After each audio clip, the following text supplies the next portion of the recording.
Hello there, General Kenobi. Hello, everybody. How are we doing? How are we doing, people?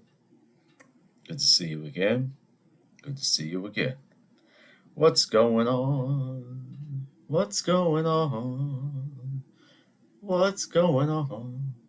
Um, yeah. What's the deal, people? What's going on in the world? What is happening to these people? What's wrong with us? I don't know. I can't cover it all on this show. It's just sometimes I wonder. Sometimes I just wonder about the things that I see. I see you people do, but that's why I'm here. I'm here to help you along. Obviously, you need my help and my advice. I'm the ultimate authority on everything. I'm the expert in the room, and you should really just listen to me. That's what the deal is here, okay? And if you think I'm kidding, well, I just want to tell you that anyway. No, but in all seriousness, I hope you've been doing well. I've been doing well, middle of January. It's warmed up finally. Uh, I don't like the cold. I don't know if I've said this before, but the cold and I we don't get along. It's like you have to add a whole extra step in the morning. You have to get ready for the cold, put on extra layers. You have to wonder. I'm not built for the cold. I'm used to spending my time in sunny Charleston, South Carolina, and on the beach in Greece or wherever it is. The cold for me is not it. It's not it. It's nice about one day a year, and then I think I've had enough. Yeah, so it's warming back up again here in Chucktown, which I'm happy about. The ideal temperature is really somewhere in the 70s. That's really it. Not too hot, not too cold, nice breeze, perfect weather. You could wear shorts and a pullover or something. That's the sweet spot right there. Where you can wear shorts and then long sleeves. That is the perfect weather for me. At least for me, that is. You people, I don't know about you. You might like negative 42 or whatever it is. I don't know. All I know is that I couldn't live somewhere in the cold. It's like in the end of Goodfellas, Henry Hill. He says, I don't care where you send me, just don't send me anywhere cold. And I'm with Henry Hill on that. I don't want to go somewhere cold. Well, you really can't control that, Henry. I just don't want nowhere cold. But anyway, you know what I did the other day? I did my old pastime, my old hobby. I walked around for like 3 hours. I'm serious. I had to do something in one part of town. I went downtown Charleston. I just walked around, and it's the best thing ever. I need to do this more often. Just get there. You start walking. Where are you gonna end up? I don't know. You know. I walked down all the way up and down King Street. I walked down to the market. I walked down the East Bay Street. I walked all over the place. I don't know how much I walked. I don't do it. I don't do it for the numbers. I do it for the sport of walking around and looking at things.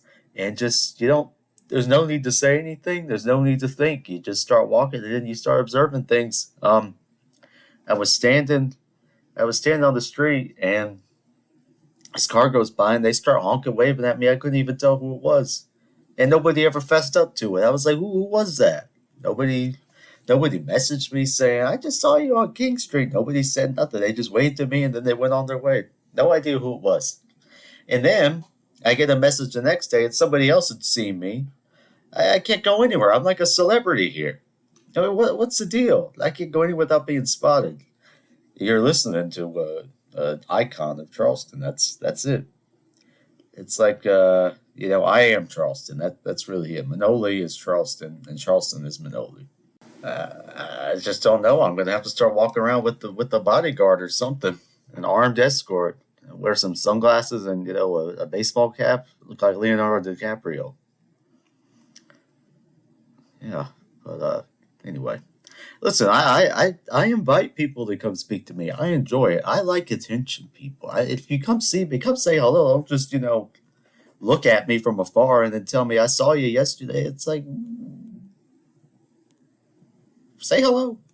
But anyway, I digress. It's hard being famous. That's all I can say. Anyway, I'm walking around, right?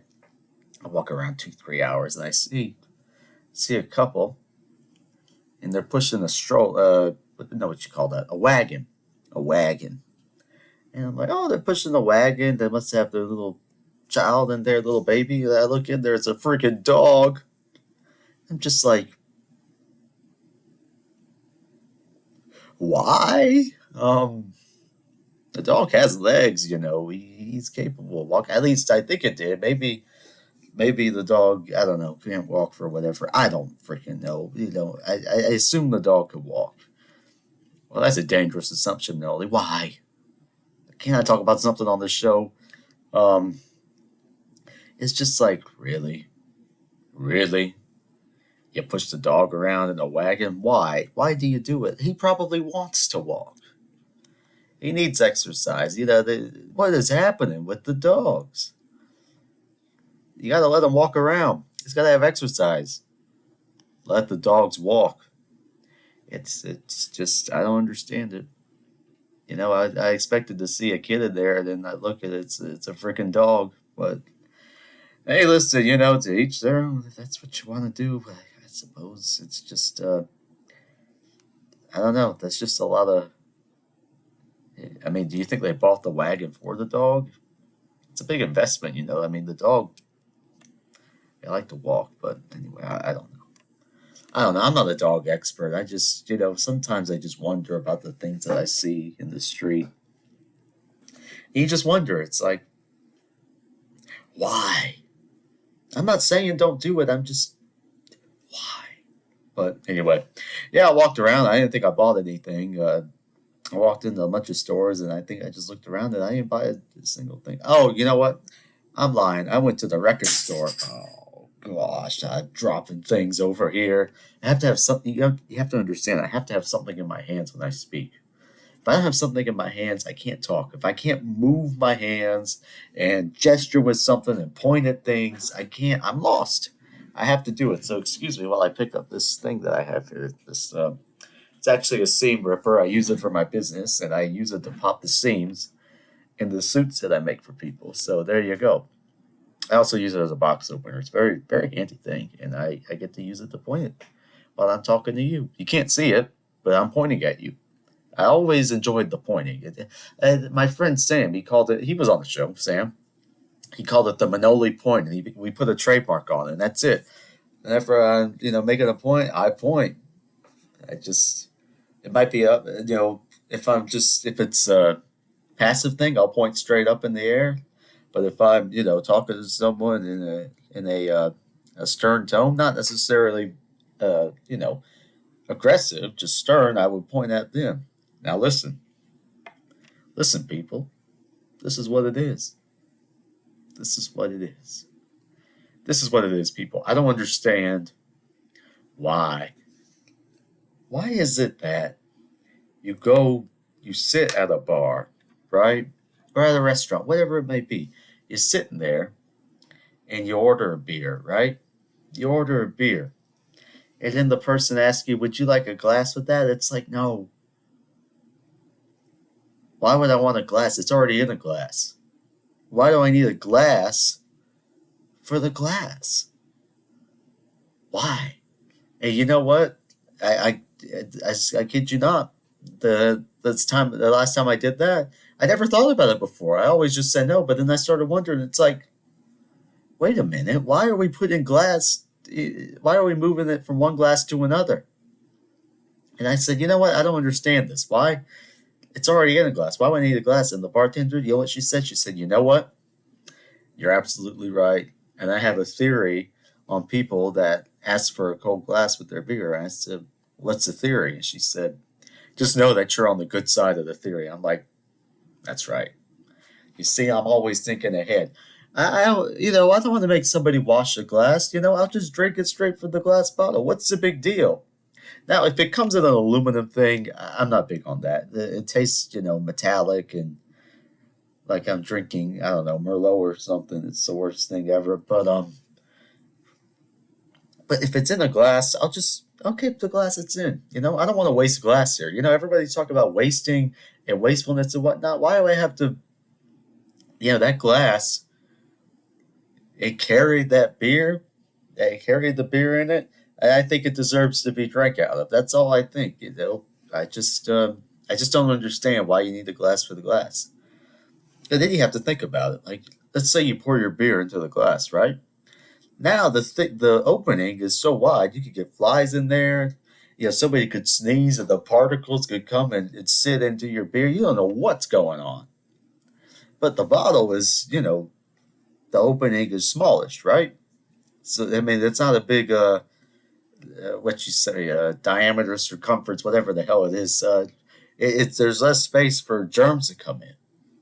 So I mean, and plus it's sealed, right? You have the cap, and you start to twist off, or you pop it off, and there you go. It's never been touched before it hits your lips. With these glasses, people sticking their fingers in there. Somebody else's mouth was on that thing. Why would you want a glass? Why would you want a glass? Just drink the damn thing out of the bottle. Why you got to be such a prima donna? I asked my mother. She said because some people they don't want to make it look like they're drinking out of the bottle. It's like I guess that could make sense, but then you have to wonder. Well, it's the same thing. You're still the people know you're drinking a beer either way. What's the difference? What is the difference? This is I don't know who started this practice. I don't know who started it. Maybe it goes back to the Romans or whatever the hell it is, drinking meat or whatever. But I'm going to put an end to it. We're not wasting any more glass. If it comes in a glass bottle, that's it. You have to drink it out of the bottle. Okay? That's the rule. I'm making the rule. And if I catch you pouring it from one glass bottle into a glass, I'm going to, it might be a fine. There might be a fine involved. Somebody has to wash that glass. But, yeah, I'm just, you know what? I'm laying down the law here. If I was a dictator, that would be it. That would be it. If you have to have a glass, you got to pay a fine. That's it. I'm not going to throw you in jail. I'm not going to, you're not going to be penalized except for you got to pay a fee. Pay a fee. It's called the wash in the glass fee because you just had to have a special glass. But that's it. What else can I talk about? What else can I complain about? Have you seen, for my Survivor fans, people, I don't know, have you seen Sandra Diaz Twine versus Parvati Shallow? They keep going back and forth. They keep ripping each other's throats out. I don't understand what the argument is. Sandra won twice, right? And Parvati, she won once, and then she lost to Sandra. So what's the debate here? I mean, don't get me wrong. I love Parvati. It's just, it's not like you never faced each other in the game. Sandra won. That's really it. I mean, you could think that Parvati should have won all you wanted to. I mean, strategically, she was probably better, but it's not always about that. You gotta be likable. You have to have the jury has to like you enough to give vote for you to win, right? Just ask Russell Hantz. Even still, their whole little feud, the back and the forth, Sandra, started it, saying, well, I beat Parvati because this, and that. And Parvati came back, and it's going back and forth, these two. It's always been the question, Sandra or Parvati, right? I mean, let's face it, they're the two, probably the two best players, other than, Tony now. But back in the day, it was Sandra or Parvati. That was it. Tony also won twice. The Greek, of course. But I digress.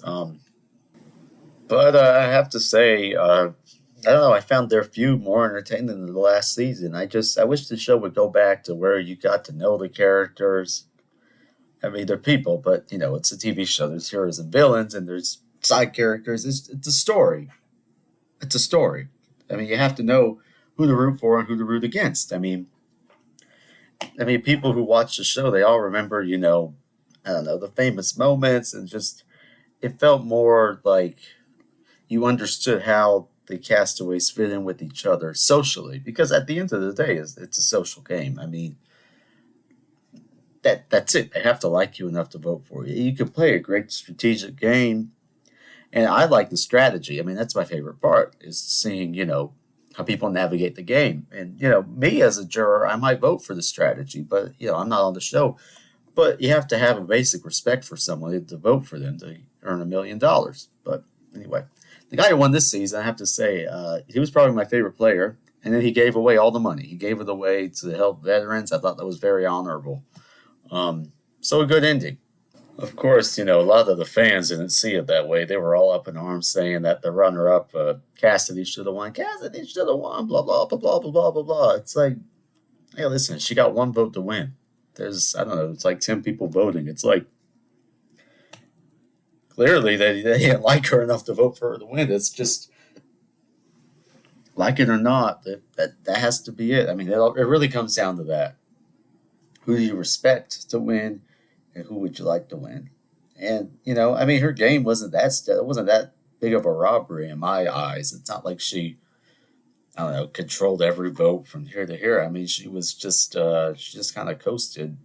But anyway, all the finalists, they didn't really play very strong games. I was happy the guy who won because I liked him and I admire what he did with the money. But yeah, the season just was,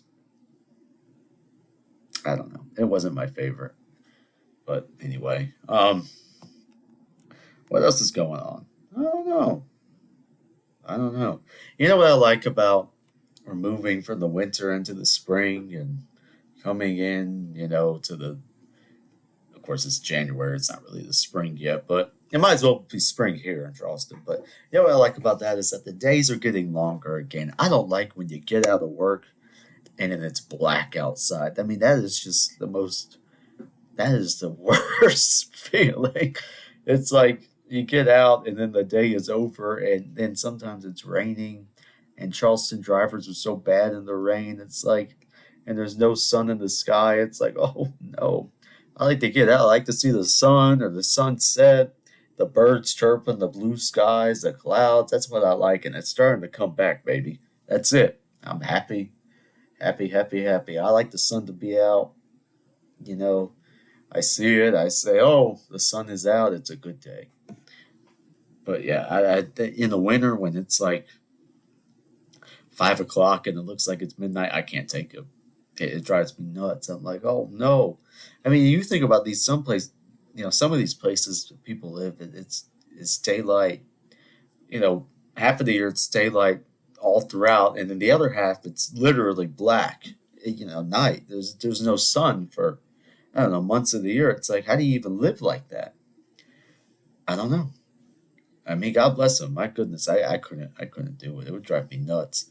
I would have to go somewhere else for the winter. But hey, people do it. I guess you get used to it like anything. But man, oh man, I mean, that would drive you nuts. No sun. I don't know. I don't know. Um, so I went out the other night. I went downtown, onto the town with some friends of mine. Some friends of mine, they just got engaged. Congratulations, Andrew and Grayson. Happy for you.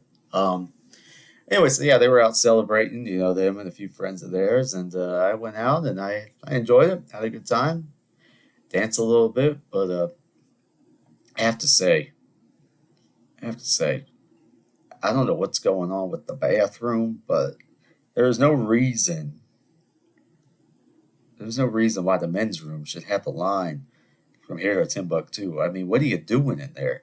I mean, I'm not going to get graphic here, but I mean, it doesn't take that long.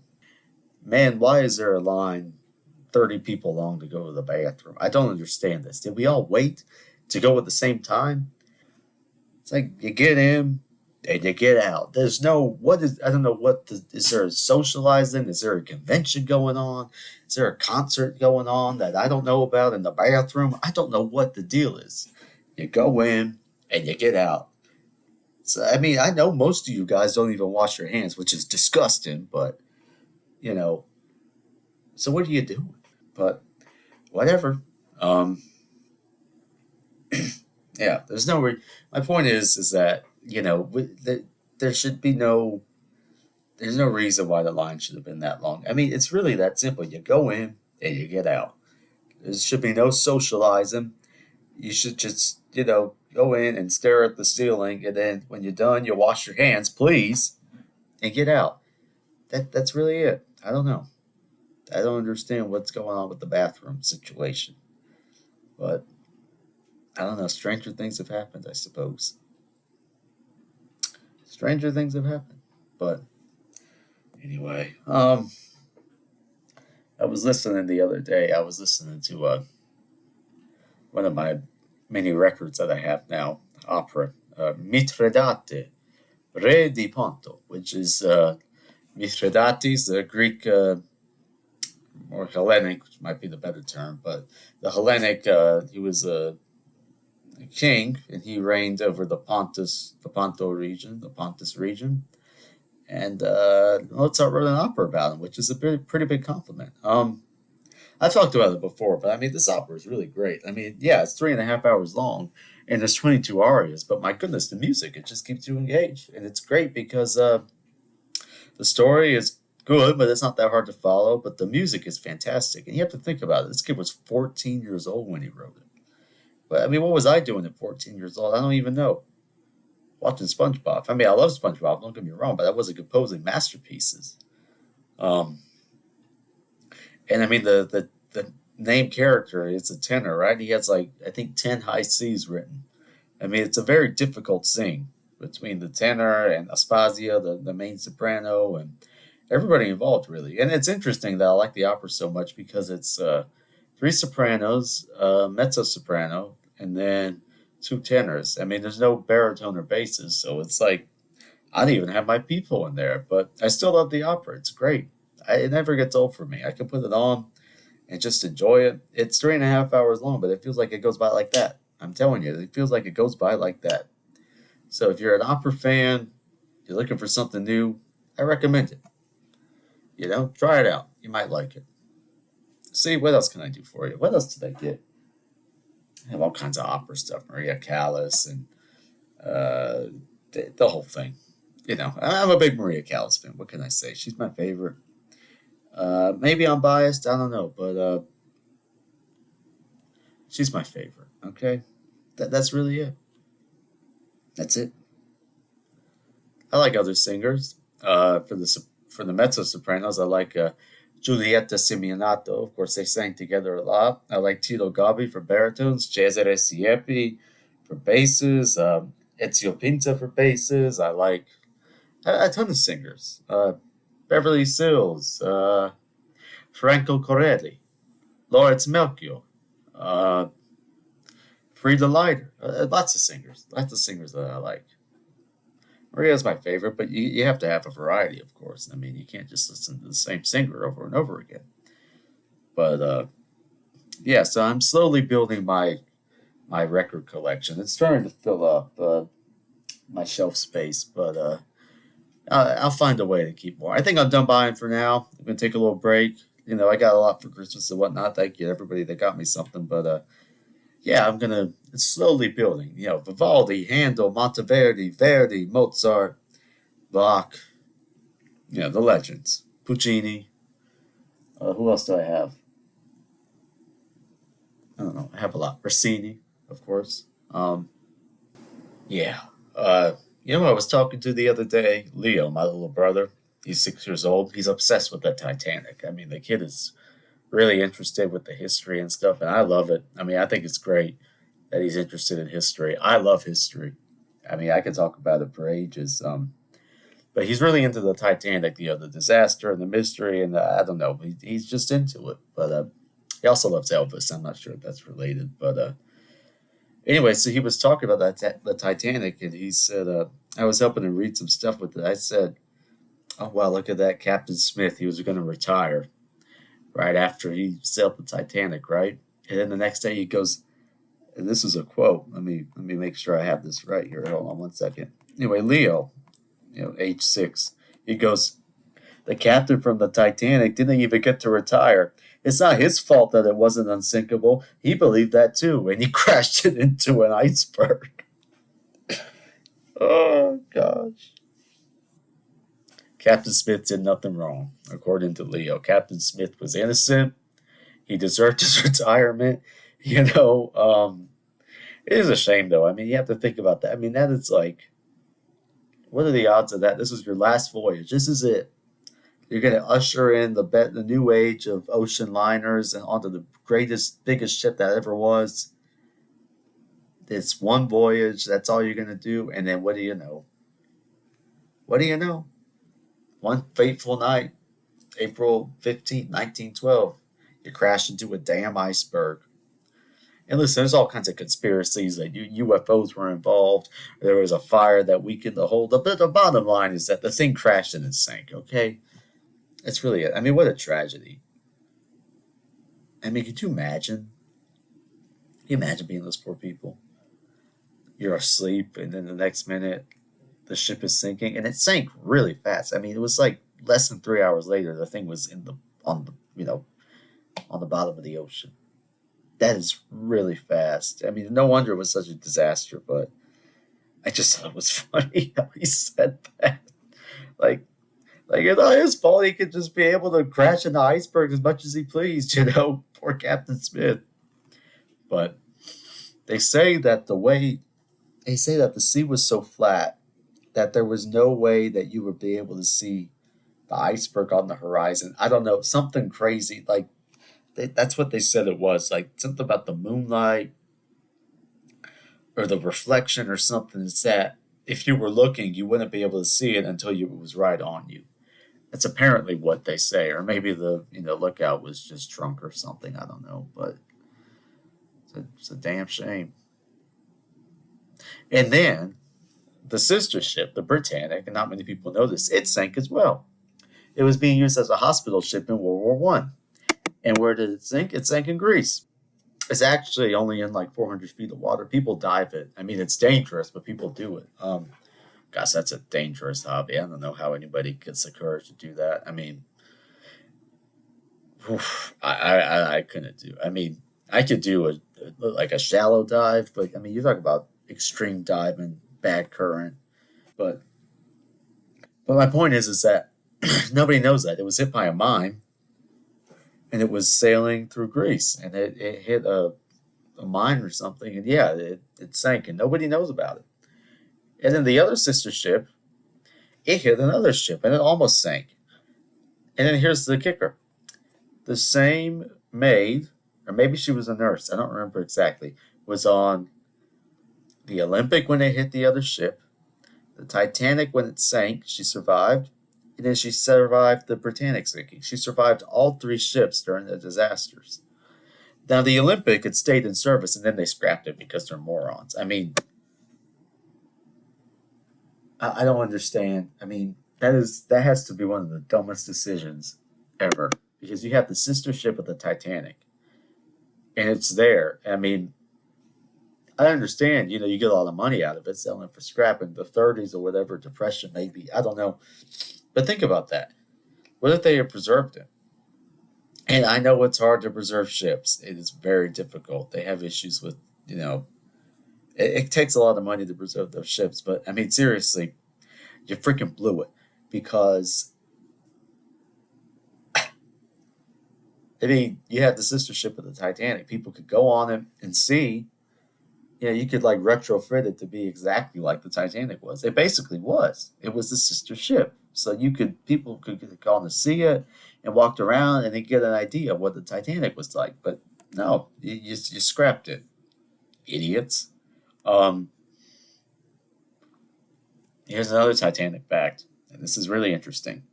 The Titanic had a tender attached to it in the same style. It looked like a little mini Titanic. It was called the SS Nomadic. And guess what? That's still around. So the Nomadic actually is here. It's here. It was built to transfer passengers and mail to and from the Olympic and the Titanic. And it's the only surviving vessel designed by the same guy who designed the Titanic and the Olympic. Yeah, so you can actually see that one. That's in Belfast, and I went there, and for some reason I didn't see it. I would have liked to have seen it. But see, that's kind of interesting that you can still see that. And it looks just like a little Titanic. It has one smokestack, but the paint's the same. It's just like a little mini one, but it's a tender, and that's the only thing left. I did see where they built the Titanic. I saw like the shipyard, former shipyard, and that was interesting. And the museum was great. I just find it a fascinating thing. It's just a shame what happened to those poor people. And I mean, that water was, it's just a horrific way to go. But anyway, it is interesting. It's fascinating. But hey, Captain Smith, he didn't do anything wrong. According to Leo, that is. But, you know, wisdom from Leo is it's pretty good. 6 year old. He's very smart. Very smart kid. But anyway, I think that's it for me. I think that's gonna do it right now. But I keep dropping stuff. Do you hear that? Did you hear it that time? I can't. I don't know. I guess I just can't hold on to anything anymore. I start talking and it just flies out of my hand. But anyway, I hope you have a very nice rest of your week. And I knocked over my remote. I got to go to bed. This is crazy. Anyway, I'll see you next time. Thank you for listening. Like, subscribe, share, tell your friends, tell your boss, tell your family, tell your spouse, tell the stranger at the bus stop, tell the guy down the street who lives in your neighborhood. Hey, listen to Manoli. He's got some wisdom, and he has a vendetta against pouring beer from one glass to another. This is very interesting stuff here. Very interesting, and I thank you for listening. And I will see you next time. All right.